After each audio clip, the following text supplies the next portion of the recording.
എല്ലാ കൂട്ടുകാർക്കും ബ്ലൂമിംഗ് ബഡ്സിലേക്ക് സ്വാഗതം. ഇന്ന് നമ്മൾ പഠിക്കുന്നത് കേരള പാഠാവലിയിലെ ആദ്യത്തെ പാഠത്തിലെ കാട്ടിലെ മഴ എന്ന പാഠഭാഗവും അതിലെ പുതിയ പദങ്ങളുടെ അർത്ഥങ്ങളും ഇതിലെ മുഴുവൻ പ്രവർത്തനങ്ങളുമാണ്. ശരി, നമുക്ക് വീഡിയോയിലേക്ക് പോകാം. വീടിന്റെ തിണ്ണയിലിരുന്ന് മഴ കാണുന്ന കുട്ടിയെ ഈ യൂണിറ്റിന്റെ തുടക്കത്തിൽ പരിചയപ്പെട്ടു. കാട്ടിൽ മഴ ഉണ്ടാക്കുന്ന മാറ്റങ്ങൾ എന്തെല്ലാമാവും? ഈ ലേഖനം വായിക്കൂ. പാഠഭാഗത്തിന്റെ പേര് കാട്ടിലെ മഴ. ഇവിടെ നമുക്കൊരു ചിത്രം തന്നിട്ടുണ്ട്. എന്താണ് ആ ചിത്രത്തിൽ കാണുന്നത്? ആ, കാട്ടിൽ മഴ പെയ്യുന്നതാണല്ലേ. കാട്ടിൽ ശക്തമായി മഴ പെയ്യുന്ന ഒരു ചിത്രമാണ് ചുവടെ തന്നിരിക്കുന്നത്. ഇന്നലെ കാട്ടിൽ കന്നിമഴ പെയ്തു. കടുത്ത വേനലിൽ നീർച്ചാലുകൾ വറ്റി വരണ്ടു. പുഴ നന്നേ മെലിഞ്ഞു. പച്ചയ്ക്ക് വിളർച്ച. തീ വീണ കുന്നുകൾക്ക് കരിവാളിപ്പ്. ആദ്യം ആരും ശ്രദ്ധിച്ചില്ല. മലമൊഴിക്കുകയും മണ്ണട്ടകളും ഒഴിച്ച്. കുന്നിൻ മുകളിൽ കുറുമ്പ് കാട്ടുന്ന ആനക്കൂട്ടം കണക്ക് മഴമേഘങ്ങൾ വന്നു നിറഞ്ഞത് പെട്ടെന്നായിരുന്നു. കാറ്റിൽ മഴയിരമ്പം കേട്ടപ്പോൾ കരിയിലകളുടെ കലപിലയാണെന്ന് കരുതി. കൊമ്പുകളെ പിടിച്ചു കുലുക്കി കാറ്റു കടന്നു പോയപ്പോൾ അറിഞ്ഞു, എവിടെയോ പെയ്യുന്നുണ്ട്. കാറ്റിന്റെ രണ്ടാം വരവിന്റെ ആദ്യ തുള്ളികളും എത്തി. ഇലച്ചാർത്തുകൾ ഏറെ നേരം പ്രതിരോധിച്ചു. പിന്നെ ആകാശവും ഇലകളും കാട്ടിലേക്ക് പെയ്തിറങ്ങി. ഇരുൾ വീണു തുടങ്ങിയ കാട്ടിൽ ഒളിയിടം കണ്ടെത്താൻ ഏറെ പണിപ്പെട്ടു. പുഴയോരത്തെ പാറക്കെട്ടുകൾക്കിടയിലുള്ള സാമാന്യം വലിയ ഗുഹ. അതിന്റെ സുരക്ഷിതത്വത്തിൽ ചുള്ളിവിറകുകൾ എരിഞ്ഞു തുടങ്ങിയപ്പോൾ പുറത്ത് കാറ്റിന് തീ പിടിച്ചു തുടങ്ങിയിരുന്നു. എവിടെയോ മരങ്ങൾ ഒടിഞ്ഞമരുന്നതിന്റെ ശബ്ദം, മൃഗങ്ങളുടെ അപായ സൂചനകൾ, ചിന്നും വിളികൾ, കനത്ത കാലടികൾ, പുഴമണ്ണിലൂടെ അതിദ്രുതം പായുന്നതിന്റെ പ്രതിധ്വനി. മഴത്തുള്ളികളുടെ സംഗീതം ഗർജനമായി മാറിക്കഴിഞ്ഞിരുന്നു. മണ്ണട്ടകൾ എപ്പോഴേ പാട്ടുനിർത്തി. അപായ സൂചനകളില്ല, ചിഹ്നം വിളികളില്ല, കാൽപെരുമാറ്റങ്ങളില്ല. കാറ്റിന്റെ അലർച്ചയും മഴയുടെ മുരൾച്ചയും മാത്രം. പുഴയ്ക്ക് ജീവൻ വച്ചു തുടങ്ങിയിരുന്നു. പുഴയുടെ നിറം തൊടുത്തു. കുന്നിലും മേട്ടിലും നിന്നായി നൂറ് നീർച്ചാലുകൾ പുഴയിലേക്ക് അരിച്ചിറങ്ങുന്നുണ്ട്. ഇരുട്ടിൽ ശബ്ദം മാത്രമായിരുന്ന അവ നിലാവുദിച്ചതോടെ കാഴ്ചകളുമായി. മരങ്ങളിൽ നിലാവ് പെയ്തിറങ്ങിയതോടെ മഴയ്ക്ക് നിറക്കൂട്ടായി. പച്ചപ്പുകൾക്കിടയിൽ മിന്നമിനുങ്ങുകളുടെ കൂട്ടം. നിലാനിറമാർന്ന മഴയ്ക്ക് പുഴയുടെ പശ്ചാത്തലവും മിന്നമിനുങ്ങുകളുടെ അലങ്കാരവും. ഇടിമിന്നൽ ചാലുകൾ ഇടയ്ക്ക് കാട്ടിലേക്ക് വന്ന് പുഴയിൽ ചിതറിയ ചിത്രങ്ങൾ വരച്ചു. മഴയ്ക്ക് മുൻപേ നിലാവ് പെയ്തു തീർന്നു. മഴയും തീർന്നതോടെ കാടിനും പുഴയ്ക്കും അവയുടെ ശബ്ദങ്ങൾ തിരിച്ചു കിട്ടി. പുലർന്നതോടെ വർണ്ണങ്ങളും. കാട്ടിൽ കന്നിമഴ യൗവനമാണ് കൊണ്ടുവരുന്നത്. പുഴ ഒറ്റ രാത്രി കൊണ്ട് സുന്ദരിയാകുന്നു. കരിഞ്ഞുണങ്ങിയ കുന്നിൻപുറങ്ങളിൽ പുൽനാമ്പ് കിളിർക്കുന്നു. വിളർച്ച വീണ്ടും പച്ചയാകുന്നു. പച്ച തളിരിന്റെ ചുവപ്പാകുന്നു. ഇലകളിൽ ചോരുന്ന ആകാശം. ഈ സോമനാഥ്. മലയാള മനോരമയിലെ ഒരു മുതിർന്ന മാധ്യമ പ്രവർത്തകനാണ് സോമനാഥ്. മാത്രമല്ല, രാഷ്ട്രീയം, പരിസ്ഥിതി തുടങ്ങിയ മേഖലകളിൽ അദ്ദേഹം തന്റേതായ മുദ്ര പതിപ്പിച്ചിട്ടുണ്ട്. അദ്ദേഹം ഈ ലേഖനത്തിൽ എന്താണ് പറയുന്നത്? ഒരു മഴ നമ്മുടെ പ്രകൃതിയിൽ എത്രത്തോളം മാറ്റങ്ങൾ കൊണ്ടുവരുന്നു എന്ന് വ്യക്തമായി അവതരിപ്പിച്ചിട്ടുണ്ട്. കരിഞ്ഞുണങ്ങി നിൽക്കുന്ന മഴയെ ആദ്യത്തെ മഴ കൊണ്ട് തന്നെ എത്ര മനോഹരമാക്കി തീർക്കാൻ കഴിഞ്ഞു. നമ്മുടെ പ്രകൃതിയെ അതിന്റെ മനോഹാരിതയിലേക്ക് എത്തിക്കാൻ മഴ കൊണ്ട് മാത്രമാണ് സാധിക്കുന്നത്. വാടി നിൽക്കുന്ന ചെടികളെയും വറ്റി വരണ്ട പുഴകളെയും മഴ കൊണ്ട് മാത്രമാണ് ഉണർത്താൻ കഴിയുക. മഴ കൊണ്ടുള്ള മാറ്റങ്ങൾ ചെറുതൊന്നുമല്ല നമ്മുടെ പ്രകൃതിയിൽ നടക്കുന്നത്. ഇനി ഈ പാഠത്തിലെ പുതിയ പദങ്ങൾ നമുക്ക് പരിചയപ്പെടാം. കന്നിമഴ, ആദ്യത്തെ മഴ. നീർച്ചാൽ, വെള്ളം ഒഴുകുന്ന ചാല്. മഴയിരമ്പം, മഴ ശക്തിയായി പെയ്യുമ്പോൾ ഉള്ള ശബ്ദം. ഇലച്ചാർത്തുകൾ, ഇലക്കൂട്ടങ്ങൾ. പ്രതിരോധിച്ചു, തടഞ്ഞു. അതിദ്രുതം, വളരെ വേഗത്തിൽ. പ്രതിധ്വനി, ഒരു ശബ്ദം മറ്റൊരിടത്ത് തട്ടി തിരിച്ചു കേൾക്കുന്നത്. അപായം, അപകടം. ഇനി നമുക്ക് ഈ പാഠഭാഗത്തിൽ തന്നിരിക്കുന്ന ഓരോ പ്രവർത്തനങ്ങളായി നോക്കാം.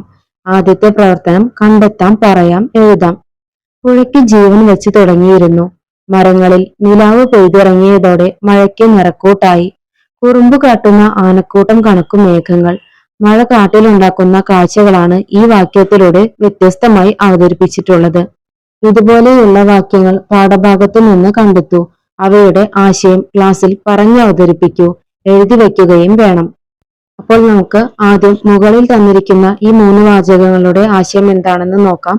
അതുപോലെ തന്നെ പാഠഭാഗത്തിലെ മറ്റു വാക്യങ്ങൾ കണ്ടെത്തി അവയുടെ ആശയവും നോക്കാം. പുഴയ്ക്ക് ജീവൻ വച്ചു തുടങ്ങിയിരുന്നു. ഈ ഒരു വാക്യത്തിന്റെ ആശയം ഇതാണ്. കടുത്ത വേനലിൽ വറ്റി വരണ്ട പുഴ ആദ്യ മഴ പെയ്തതോടെ ജീവൻ വച്ചു തുടങ്ങി. വേനലിൽ മെലിഞ്ഞുണങ്ങിയ പുഴയുടെ നീർച്ചാലുകൾ മഴ പെയ്തതോടെ ഉയർത്തെഴുന്നേറ്റു. അടുത്ത വാക്യം മരങ്ങളിൽ നിലാവ് പെയ്തിറങ്ങിയതോടെ മഴയ്ക്ക് നിറക്കൂട്ടായി. ഈ വാക്യത്തിന്റെ ആശയം മഴയോടൊപ്പം നിലാവ് ഉദിച്ചപ്പോൾ കാട്ടിലെ കാഴ്ചകളെല്ലാം കൂടുതൽ മനോഹരമായതുപോലെ തോന്നി. അടുത്ത വാക്യം കുറുമ്പ് കാട്ടുന്ന ആനക്കൂട്ടം കണക്കു മേഘങ്ങൾ. ഈ ഒരു വാക്യത്തിന്റെ ആശയം ഇതാണ്: ആനയ്ക്കും കാർമേഘത്തിനും കറുപ്പ് നിറമാണ്. കാടിളക്കിയെത്തുന്ന ആനക്കൂട്ടങ്ങളെ പോലെ കാർമേഘങ്ങൾ മരച്ചില്ലകളെ ഉലച്ചുകൊണ്ട് പെരുമഴ പെയ്യിക്കുന്നു. ഇനി നമുക്ക് കണ്ടെത്തിയ വാക്കുകൾ എഴുതാം. കാട്ടിൽ കന്നിമഴ യൗവനമാണ് കൊണ്ടുവരുന്നത്. ഈ ഒരു വാക്യത്തിന്റെ ആശയം കടുത്ത വേനലിൽ വറ്റി വരണ്ട പുഴയ്ക്ക് ജീവൻ നൽകിയും ഉണങ്ങിക്കരിഞ്ഞ പുൽച്ചെടികൾക്കും മരങ്ങൾക്കും പുതുനാമ്പുകൾ നൽകിയും കന്നിമഴ കാട്ടിൽ യൗവനം കൊണ്ടുവന്നു. അടുത്ത വാക്യം ഇടിമിന്നൽ ചാലുകൾ ഇടയ്ക്ക് കാട്ടിലേക്ക് വന്ന് പുഴയിൽ ചിതറിയ ചിത്രങ്ങൾ വരച്ചു. ആശയം കാട്ടിൽ മഴയ്ക്കൊപ്പം എത്തിയ ഇടിമിന്നലിന്റെ വെളിച്ചം പുഴയിലെ വെള്ളത്തിൽ പ്രതിഫലിക്കുമ്പോൾ പുഴയിൽ ചിതറിക്കിടക്കുന്ന ചിത്രങ്ങളാണെന്ന് തോന്നും. അടുത്തത് പുഴ ഒറ്റ രാത്രി കൊണ്ട് സുന്ദരിയാകുന്നു. ഈ വാക്യത്തിന്റെ ആശയം ഇരുട്ടിൽ പെയ്ത് ആദ്യ മഴയിൽ തന്നെ വറ്റി വരണ്ട പുഴ നിറഞ്ഞൊഴുകുകയും സുന്ദരിയായി മാറുകയും ചെയ്യുന്നു. ഇനി അടുത്ത പ്രവർത്തനം നോക്കാം. മഴയഴക്. മഴ വന്നപ്പോൾ പ്രകൃതിയിലുണ്ടായ മാറ്റങ്ങൾ നോക്കൂ. എണ്ണ കണ്ടു മാമലകൾ, പണക്കാരായി പറമ്പുകൾ, മരുന്ന് വെച്ചു മുറികൾ, കെട്ടി വെട്ടേറ്റ കാടുകൾ. പി കുഞ്ഞിരാമൻ നായർ. ഏറെ നാളത്തെ കാത്തിരിപ്പിനു ശേഷം മഴ പെയ്തപ്പോൾ പ്രകൃതിക്കുണ്ടായ മാറ്റം പി കുഞ്ഞിരാമൻ നായർ വർണ്ണിച്ചിരിക്കുന്നത് വായിച്ചല്ലോ. ആദ്യമായി വേനൽ മഴ പെയ്തപ്പോൾ നിങ്ങളുടെ വീടിന് ചുറ്റും എന്തെല്ലാം മാറ്റങ്ങൾ ഉണ്ടായി? ആ മാറ്റങ്ങളെ കുറിച്ച് ഒരു വർണ്ണന തയ്യാറാക്കൂ. ആദ്യമായി വേനൽ മഴ പെയ്തപ്പോൾ കൂട്ടുകാർക്കുണ്ടായ അനുഭവം എന്താണ്? നിങ്ങളുടെ ചുറ്റുപാടും എന്തെല്ലാം മാറ്റങ്ങളാണ് ആ വേനൽ മഴയ്ക്ക് കൊണ്ടുവരാൻ സാധിച്ചത്? വേനൽ മഴയെ കുറിച്ച് കൂട്ടുകാർക്കുണ്ടായ അനുഭവം ഒന്ന് എഴുതി നോക്കൂ. ഞാൻ ഇവിടെ എനിക്കുണ്ടായ ഒരു അനുഭവം എഴുതി കാണിക്കാം. ഇന്ന് ഞങ്ങളുടെ നാട്ടിൽ ആദ്യ വേനൽ മഴ പെയ്തു. രാവിലെ മുതൽ ആകാശം മുഴുവൻ കറുത്ത മേഘങ്ങൾ നിറഞ്ഞിരുന്നു. ഇടിമിന്നലോടുകൂടി മഴ പെയ്യാൻ തുടങ്ങി. മഴത്തുള്ളികൾ വീടിന്റെ ഓടുകളിലും മരങ്ങളുടെ ഇലകളിലും വീണ് മനോഹരമായ ശബ്ദമുണ്ടാക്കി. മഴയിരമ്പം കേട്ടപ്പോൾ ഞാൻ ജനലരികിലേക്ക് ഓടിപ്പോയി. വീടിന് ചുറ്റും ഉണ്ടായിരുന്ന പൊടിയും ഉണങ്ങിയ ഇലകളും മഴവെള്ളത്തിൽ ഒഴുകിപ്പോയി. മുറ്റം വൃത്തിയായി. ഏറെ നാളായി ദാഹിച്ചു നിന്ന ചെടികളും മരങ്ങളും മഴവെള്ളം കുടിച്ച് ഉന്മേഷം വീണ്ടെടുത്തു. ഉണങ്ങിക്കിടന്ന പുല്ലുകൾ വീണ്ടും പച്ച നിറം പൂണ്ടു. പൂന്തോട്ടത്തിലെ റോസാപ്പൂക്കളും മുല്ലപ്പൂക്കളും മഴത്തുള്ളികൾ തട്ടിയപ്പോൾ കൂടുതൽ മനോഹരമായി. നനഞ്ഞ മണ്ണിന്റെ നല്ല മണം എല്ലായിടത്തും പരന്നു. തവളകൾ കരയുന്നതും കേൾക്കാമായിരുന്നു. പിറ്റേന്ന് രാവിലെ വേനൽ മഴയ്ക്ക് ശേഷം ചുറ്റുപാടെല്ലാം പുതുമയോടെ കാണപ്പെട്ടു. മരങ്ങളിൽ പുതിയ ഇലകൾ വിരിഞ്ഞു. പൂക്കൾ കൂടുതൽ മനോഹരമായി.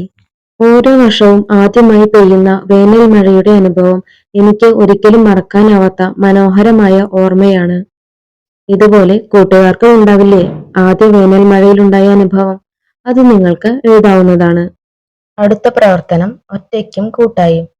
ഇവിടെ 2 വാക്യങ്ങൾ തന്നിട്ടുണ്ട്. ഒന്ന് വായിച്ചു നോക്കിക്കേ. ഇരുൾ വീണു തുടങ്ങിയ കാട്ടിൽ ഒളിച്ചിരിക്കാൻ ഒരിടം കണ്ടെത്താൻ ഏറെ പണിപ്പെട്ടു. ഇരുൾ വീണു തുടങ്ങിയ കാട്ടിൽ ഒളിയിടം കണ്ടെത്താൻ ഏറെ പണിപ്പെട്ടു. ഈ വാക്യങ്ങൾ തമ്മിലുള്ള വ്യത്യാസം എന്താണ്? ചർച്ച ചെയ്യൂ. കൂടുതൽ ഉദാഹരണങ്ങൾ പാഠഭാഗത്തു നിന്നും കണ്ടെത്തി എഴുതുക. ഇരുൾ എന്ന് വെച്ചാൽ ഇരുട്ട്. ഇരുട്ട് വീണു തുടങ്ങിയ കാട്ടിൽ ഒളിച്ചിരിക്കാൻ വേണ്ടി ഒരിടം കണ്ടെത്തി എന്നാണ് ആദ്യത്തെ വാക്കിൽ പറഞ്ഞിരിക്കുന്നത്. ഇതുതന്നെയല്ലേ രണ്ടാമത്തെ വാക്കിലും പറയുന്നത്? ഇരുൾ വീണു തുടങ്ങിയ കാട്ടിൽ ഒളിയിടം കണ്ടെത്താൻ ഏറെ പണിപ്പെട്ടു. ഒളിയിടം എന്ന് വെച്ചാലും ഒളിച്ചിരിക്കാനുള്ള ഇടം എന്നാണ്. ഈ 2 വാക്യങ്ങൾ തമ്മിൽ അർത്ഥവ്യത്യാസമില്ല. ആദ്യ വാക്യത്തിലെ ഒളിച്ചിരിക്കാൻ ഒരിടം എന്നതിനു പകരം രണ്ടാമത്തെ വാക്യത്തിൽ ഒളിയിടം എന്നാണ് പ്രയോഗിച്ചിരിക്കുന്നത്.